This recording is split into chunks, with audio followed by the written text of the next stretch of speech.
La primera condición que debe existir es que el profesor tiene que estar plenamente convencido en que el ejercicio profesional es un beneficio necesariamente en favor de la humanidad y no otra cosa.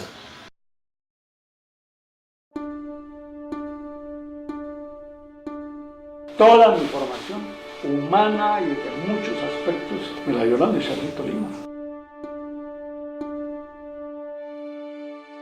Enseñar no es transferir conocimiento, como decía Paulo Freire, es crear la posibilidad de producirlo, pero producirlo con los principios éticos. Para mí Lo estético es ético, porque la belleza, los parámetros de la belleza tienen unas leyes, porque lo estético no es lo bonito. Aprendí que el maestro tiene que ser honesto. Entre más sepa, más humilde tiene que ser y más comprensivo con sus estudiantes. Que es una pregunta que el maestro ordinario no se hace nunca, ¿no? ¿Cómo quedó eso organizado en la cabeza del estudiante, no? La flora del macizo colombiano es de una trascendental importancia dentro del bloque de la flora colombiana, que abarca unas 50.000 especies a la vanguardia del planeta. Yo nunca decidí ser músico, yo nací ahí. La primera condición que debe existir es que el profesor tiene que estar plenamente convencido en que el ejercicio profesional es un beneficio necesariamente en favor de la humanidad.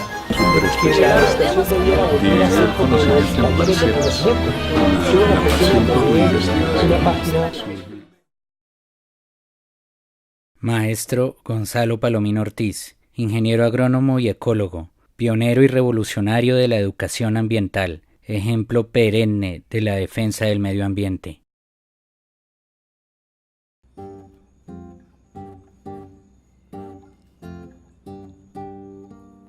Me contaron los abuelos que hace tiempo navegaba en el Cesar una piragua que partía del Banco Viejo Puerto a las playas del amor en Chimichagua.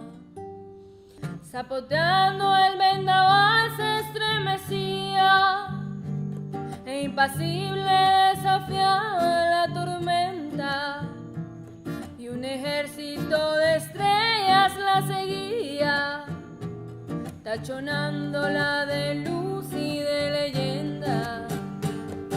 Era la piragua de Guillermo Cubillo, era la piragua, era la piragua, era la piragua de Guillermo Cubillo, era la piragua. Yo no podía ir a organizarle los libros de mayor a menor, no, él me decía, déjame eso quieto, eso no es para organizarlo así, eso.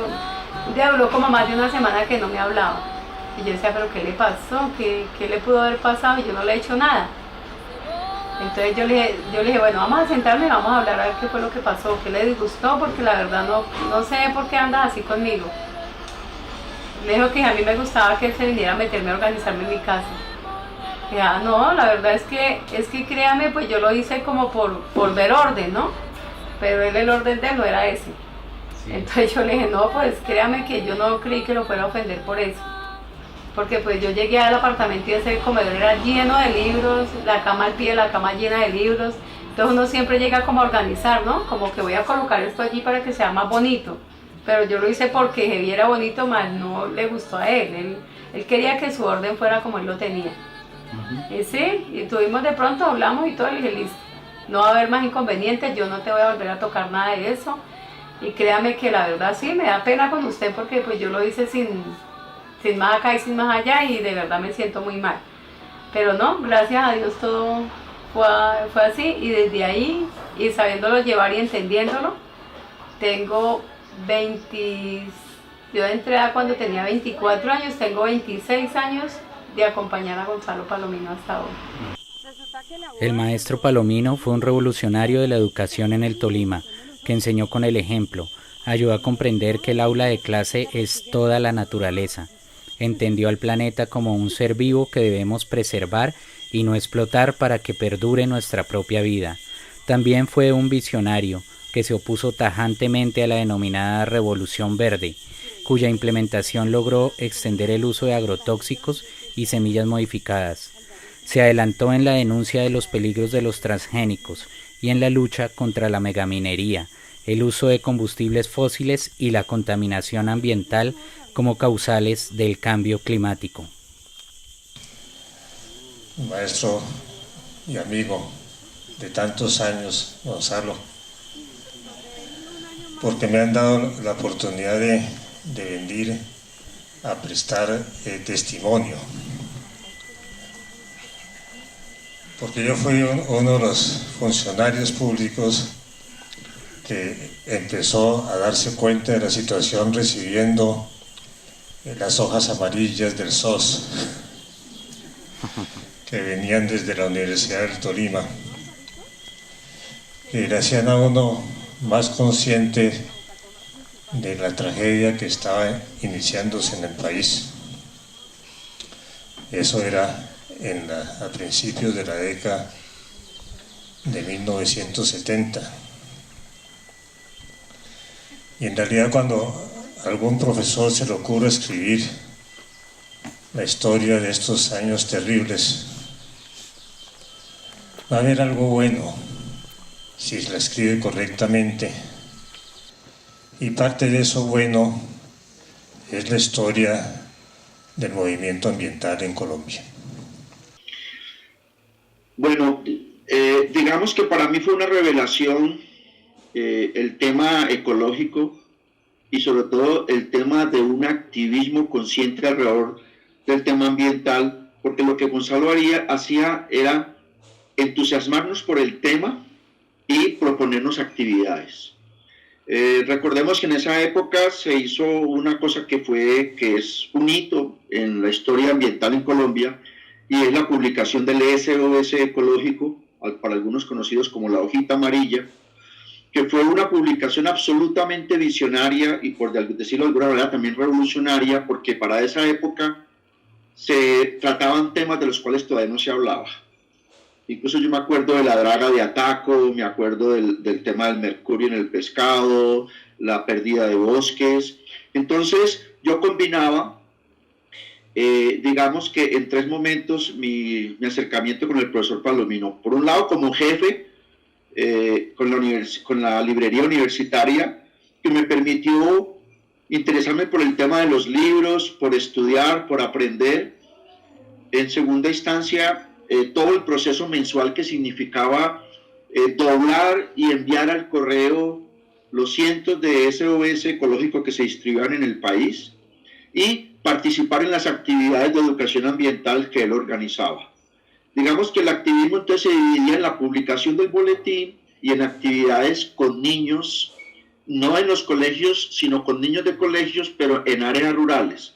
La actividad con el profesor era muy interesante porque él nos organizaba al grupo de apoyo, por decirlo así, del Grupo Ecológico de la Universidad del Tolima, en estaciones. Entonces se establecía un recorrido, asunto que más adelante se empieza a llamar senderos ecológicos, senderos de educación ambiental, en zonas cercanas a Ibagué, y se establecían estaciones. Entonces hay una estación con el agua, otra estación con el suelo, otra estación con las aves. Entonces la persona responsable de esa estación recibía los grupos. Cuando los grupos, por el tamaño de los grupos, se partían los grupos y se separaba unos minutos la distancia de uno en otro. Entonces el papel de uno en la estación era recibir el grupo y dar la explicación, contar la historia, y eran textos muy sencillos, porque uno de los aportes de Gonzalo es su esfuerzo por bajar la ciencia al nivel de un público amplio. Tal vez algunas cosas que le han criticado algunos científicos acartonados, diría yo, es que él no fue de publicaciones científicas elaboradas, o no fue destacado en términos de concentrarse en un tema en específico, sino que la labor de Gonzalo fundamentalmente era llevar la ciencia, en este caso de la ecología, al común de la gente. Recordar ¿Cómo fue que empezó todo esto de la educación ambiental? Porque el concepto de educación ambiental es nuevo. Y en las leyes colombianas no empezó a aparecer sino en esos años. Unos años después de que empezaran a llegar a Bogotá los SOS de Gonzalo, se empezó a escribir el Código de Recursos Naturales y Protección al Medio Ambiente, el decreto 2811 de 1974, y ahí fue donde surgió el concepto de educación ambiental y se ordenó que hubiera cátedras de ecología en todos los colegios y en las universidades. Y fue en ese momento donde empezó a distinguirse, creo yo, entre lo que entendíamos por ecología y lo que entendíamos por ambiente. Y las discusiones empezaron en las universidades. ¿Qué significa ser ecologista? ¿Qué significa ser ambientalista? Y la discusión no ha terminado. La discusión continúa porque está presente en cada uno de los cerebros que se preocupan por el tema. Todavía hoy, en los medios, el ambiente es sinónimo de lo no humano, de lo no social. Y a los ambientalistas nos critican porque somos defensores de los pajaritos en medio de la tragedia que está pasando el país y que no tenemos en cuenta las tragedias que está aconteciendo a los humanos. Todavía en los medios no entienden. No entienden que el ambiente es la totalidad. Que el ambiente es tanto lo humano como lo no humano. Y que aun cuando parezca imposible entenderlo y manejarlo, eso es posible. Gonzalo permanentemente lo plantea muy claro. Por ejemplo, en días pasados decía: hay que saber para dónde va la economía, hacia dónde se dirigen los intereses del capitalismo, y allí sabremos en dónde van a estar los problemas ambientales. El ejercicio de Gonzalo fue un ejercicio académico absolutamente marginal. Jamás en la historia de la universidad, alguna vez, el grupo ecológico de la Universidad del Tolima adquirió forma institucional, se convirtió en una dependencia de la institución.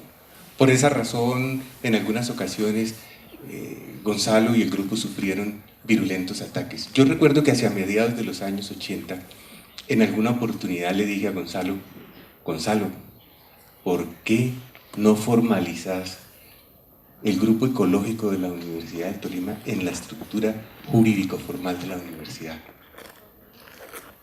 Yo recibí de Gonzalo un no rotundo. Me dijo: comandante, eso sería el equivalente a perder toda la esencia del grupo.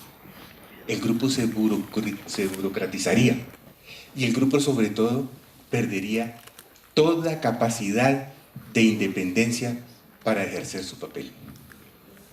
Yo recuerdo ahora cómo en muchas de esas grandes lecciones aprendidas de Andrés Rocha Bermúdez siempre decía: es terrible esa tendencia que existe en las universidades de siempre querer pretender la solución de todos los problemas creando una nueva oficina que llega y pueden pasar muchos años de su historia y no trascender una experiencia burocrática. Sí, él había que leer, él nos daba libros para leer y era muchas salidas a campo. Y en el campo nos iba mostrando cómo, me acuerdo, yo conocí el desierto de Arracoa en una salida con Gonzalo. Entonces, los diferentes pisos térmicos y cómo se han ido afectando. Y plantear cosas que podrían hacer en el desierto de Arracoa. Y eso fue hace, no sé, yo la vi con él a los 25 años y hoy sé cómo ha avanzado el desierto y continúa avanzando. En el páramo de Anaime, en todas partes, los bosques, cómo proteger los bosques, los suelos, Era un abanderado en esa parte y siempre escribía sobre eso. Y es cuando tú vas a trabajar con volcanes.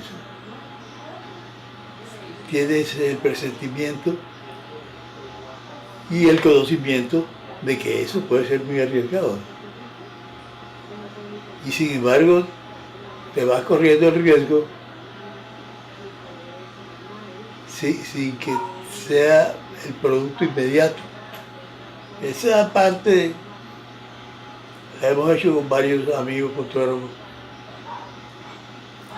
y realmente es, diría yo, de los mayores beneficios.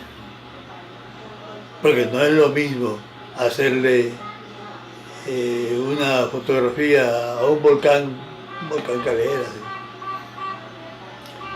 como hacerle una fotografía a un volcán que está anunciando una posible erupción.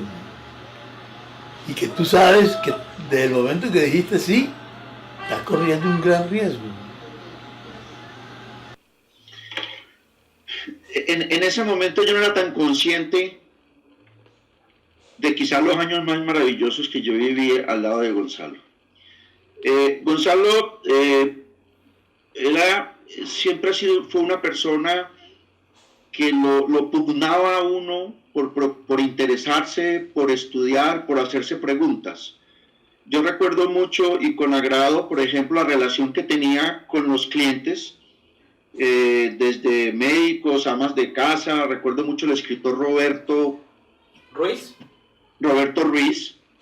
Incluso una anécdota con Roberto muy interesante, porque cuando él publicó el libro La Putería, se colocó una pancarta, un pasacalle en la carrera cuarta. Llegó la putería. Y eso fue un escándalo, le hicieron bajar, porque, pues, obviamente, Roberto, bastante iconoclasta, bastante irreverente, y se juntaban con Gonzalo, y yo disfrutaba mucho las conversaciones. Recuerdo también profesores como el mismo profesor César, el historiador. ¿Belandia o...? Belandia, profesor Belandia, Camacho, el maestro Camacho, y sobre todo muchos profesionales, algunos intelectuales que yo no recuerdo sus nombres, pero la librería era un espacio de conversación delicioso, yo lo disfrutaba mucho, y en ese sentido yo veía que en ese punto, porque no había otra universidad, otra librería con esas características, entonces ese nexo entre el mundo de los libros, de conocer autores, de conocer, yo digo que yo conocí más portadas que libros leídos, pero eso fue fundamental para mi vida posterior, porque me permitió interesarme por muchos temas. Igual, yo recuerdo, por ejemplo, verlo leyendo los catálogos. Entonces, Gonzalo le ocurrió una cosa que es como el diabético que tiene tienda, y es que se emocionaba por los libros, pero mandaba para su librería privada los libros. O sea, a veces hacía más pedidos por su gusto que por lo que se vendiera. Pero eso lo que dejaba ver es un inmenso deseo de conocer y muy abierto en muchos campos. Por eso digo yo que eso me marcó a mí mucho, porque él no era cerrado con el tema ecológico o ambiental, sino que interesaba por la política, se interesaba por la filosofía, por la sociología, por la literatura, y además él se leía los libros para poder hablar de ellos. Entonces, porque no hay cosa más interesante que llegar a una librería que una persona que conozca los libros que vende. Es muy común que uno llegue a una librería y la gente sabe de títulos y de autores y sabe dónde están, pero no los conoce. En ese sentido, fue un espacio de intercambio cultural y ecológico muy interesante, que al tiempo se complementaba con la actividad de la universidad.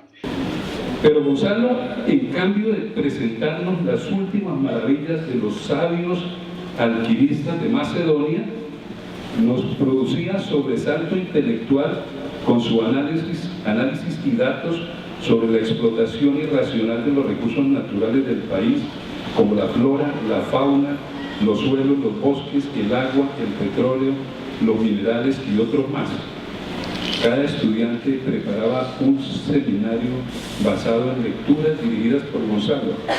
Cuando las presentaciones del seminario no se hacían en el claustro universitario, las realizábamos en la librería universitaria, en donde con frecuencia nuestra presencia interrumpía las discusiones que tenía Gonzalo con jóvenes de la época como Antonio Camacho Bujeles, Roberto Ruiz, Manuel León, Germán Llanos, Francisco Quiroga, Asís Palomino, Ramón Rodríguez, Chucho Bejarano, Andrés Rocha, Chete Mosquera y otros intelectuales que se citaban en la librería universitaria.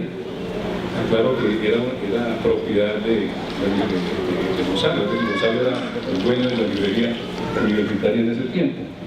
Un lugar equiparable a la Cueva de Barranquilla, en donde se leían y discutían textos sobre sociología, historia, arte, literatura, economía, política y ecología. Bueno, junto con la intención de llevar la ciencia y los temas ambientales al gran público, como podría decirse, a Gonzalo le cabía el planeta en la cabeza. En ese sentido, cuando ni siquiera en la academia se manejaba esa diversidad de temas, o mejor aún, como resultado de la división de la especialización, él siempre fue muy atrevido porque no se aminalaba ante ningún tema. Lo que quiero distinguir del movimiento ambiental, en este caso el movimiento ecológico, es que a diferencia de las experiencias que yo conocí en Risaralda y Valle del Cauca, él no era sectario en lo político. Es decir, él no manejaba un discurso que ahora es muy corriente y que para mí ha empobrecido el discurso ambiental, y es que se asume que los daños ecológicos son solo producto del imperialismo. Y obviamente era una época en que el sueño de la revolución cubana estaba intacto, y entonces quienes tenían una posición de izquierda no reconocían ningún error en los países socialistas y todos los problemas en el capitalismo.